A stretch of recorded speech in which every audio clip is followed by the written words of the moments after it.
Friends, in today's episode, we cover the whole universe.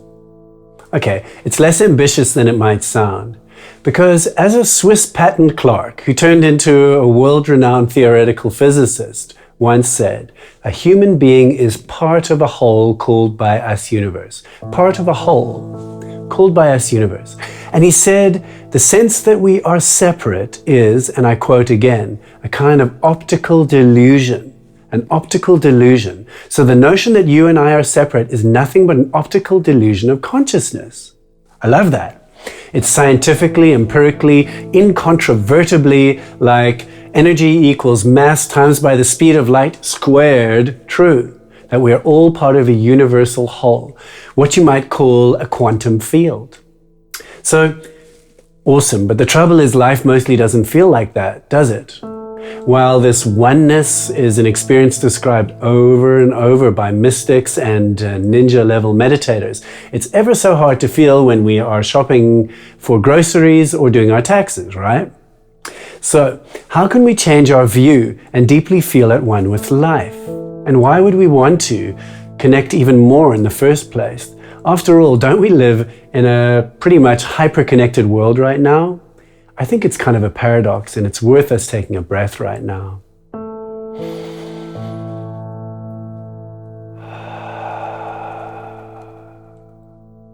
So, first, in this episode, I'd like to explore with you how we might have got to be so completely separate and why the delusion persists and is potentially even getting worse. Then we'll look at the damage separation consciousness is doing. And finally, we're going to move into a sense of connection together. We're going to just play and explore. So, in the West, we've tended to celebrate individuation as the height of human experience or evolution. Much of Western psychology is based on healing individuals, while Eastern thought mostly balances the individual and the collective. Whether through Freud's sublimation or Jung's self-actualization, psychological health is sought somewhere in the question of who am I and how can I feel better?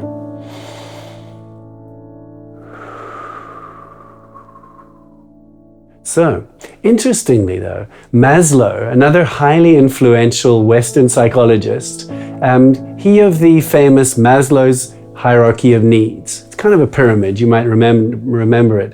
Initially, he topped his pyramid with self-actualization as the peak of human evolution. So self-actualization, in other words, I become the best me, the most evolved me. But at the end of his days, he added a new peak, self-transcendence. Tellingly though, this crowning insight of his is very little known. And at some level, it's this self-first, separated mindset that's setting us all on a collision course with extinction. Because when we see ourselves as separate from this planet and all other beings on it, we live in a state of disassociation from its suffering. As Pink Floyd so famously sang, I have become comfortably numb. Kind of society-wide as we drown ourselves in media and social media and Netflix and booze and all the things. This cult of separation can also be seen as a nervous system trauma response, lodged at a cultural level, right, in our bodies. It's not just me that's got it. We've all got this stuff going on. You know, we're all looking for something to numb out in front of at night. So it makes sense to me then that the healing of the planet starts with taking care of our nervous system. When we are separate, we are dysregulated. We are out of what some call the ventral vagal nervous system state. The ventral vagal. In other words, under the spell of fight, flight, freeze, you could call it, or paralysis or numbness. And as I've discussed before, when we activate what is called a baseline vagal response, that is the yummy connected feeling of being grounded and at home in yourself. Our sense of connection then, the true reality, kicks in. In other words, the quantum view kicks in when we're grounded and at home in our bodies. So let's get connected together right now. We're going to do a meditation. And starting at our feet, I want to play with our big toes. Start with your big toes, tapping them or wiggling them alternately, like two drums being played. We're going to get a little bit rhythmical left and right as we ground into our lower bodies.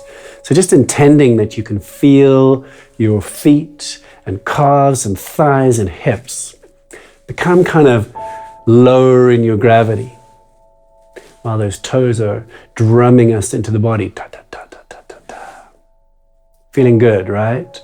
We're kind of getting frisky and physical and human in the lower half of our bodies. Let's add in our bellies and breathe into our bellies as our toes are and extending this awareness, now bringing in a feeling awareness. Again, we're feeling our feet and feeling into our bellies and bringing in a feeling of the chest too. The chest and back.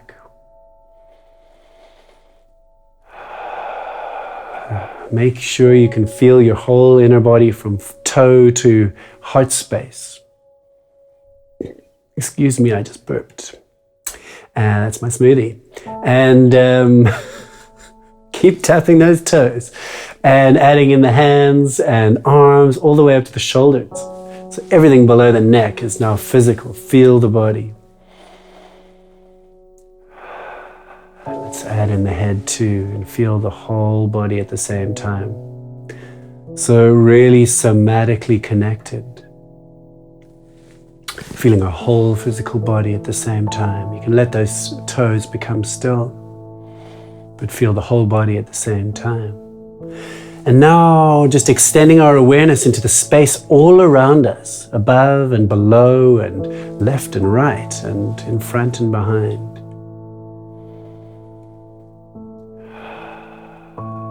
But center it in the heart while being in the physical body still. Be aware of all the space around us, including the sounds.